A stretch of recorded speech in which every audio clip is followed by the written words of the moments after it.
4 bodies have this morning been retrieved from the swollen River Athi at Joska-Kamulu Bridge along the Nairobi-Kangundo Highway. Elsewhere, 2 boys aged 8 and 5 years drowned in floodwaters in separate incidents in Taita Taveta yesterday. 1 more person was swept away by floods in Isiolo, bringing to 7 the number of deaths associated with the heavy rains within the last 24 hours.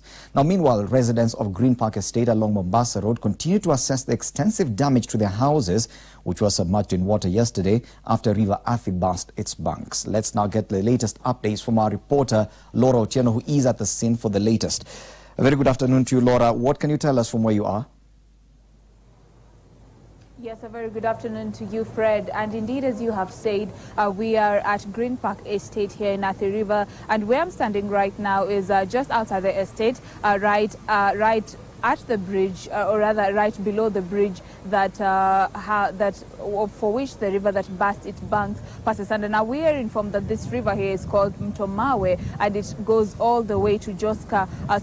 What the traffic officials are telling us here is that they're not very sure whether those 4 bodies were swept from upstream to Joska or whether there were people who are swept at Joska. So that is something they say they will be looking to confirm. So that is the newest development we have regarding to that. Now, in regards to the houses that have experienced extensive damage, Fred, you know, this is the eastern region which had been earmarked by the Met Department as one of the regions to receive a slightly below normal rainfall. So this is quite an interesting twist to that prediction. And 10 houses so far have were submerged in water yesterday, but we have been to those houses today morning, and the people were trying to sort of siphon that water out of the house, and people were not really able to salvage their property because they're saying during that rain, which was about 2 p.m., 3 p.m. there, most of them were out to work and their children were out to school. So the house managers, or rather the house helps, were the ones around, and so they only managed to save themselves. So property of unknown value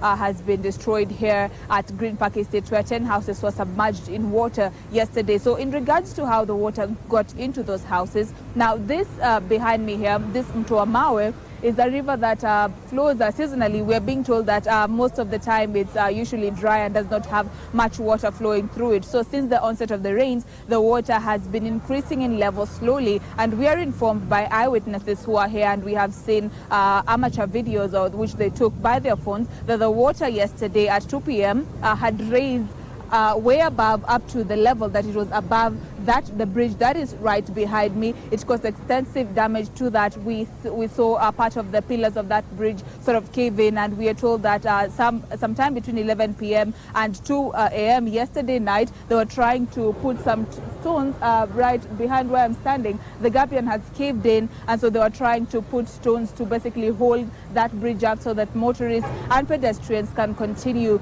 using that road. So far, we are seeing traffic moving slowly. We are told that from yesterday afternoon, this road was practically inaccessible, and part of that inaccessibility are 53 students who are stranded at one of the schools known as Diamond School, which is located inside Green Park Estate. We are told that the 53 could not go home because their homes are on the other side of the bridge. So we are told that the community around that place had to give them blankets and a place to spend the night. But we are informed that as soon as the water levels dropped down at the bridge here, the 53 were released to go home, and the rest are still in school. So what we understand, interestingly, Fred, is where I'm standing right now, about 24 hours ago, was deeply submerged in water, according to the videos that we've seen, because from where I'm standing, there is a perimeter wall that fences the Green Park Estate, and that perimeter wall was about 1.2 meters high, and it was completely submerged in water for the water to get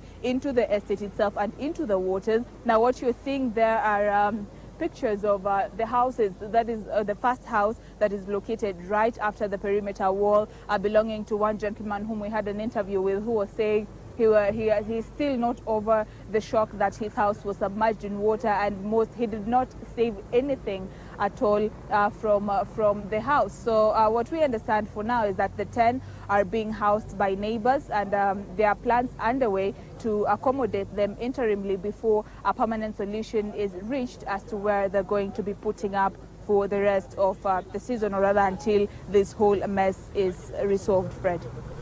Thank you, Laura. Laura Otieno there, bringing us a live report all the way from Athi River next to Green Park Estate, which was affected. At least 10 houses submerged underwater yesterday. And this was because the river Mto ya Mawe had swollen, and that's part of River Athi. Meanwhile, the Kenya National Highways Authority has issued an alert to motorists plying the Kitale, Lokichar, Lodwar, Nadapal route, saying the corridor has been overtopped by floodwaters and warning motorists not to attempt to cross that corridor.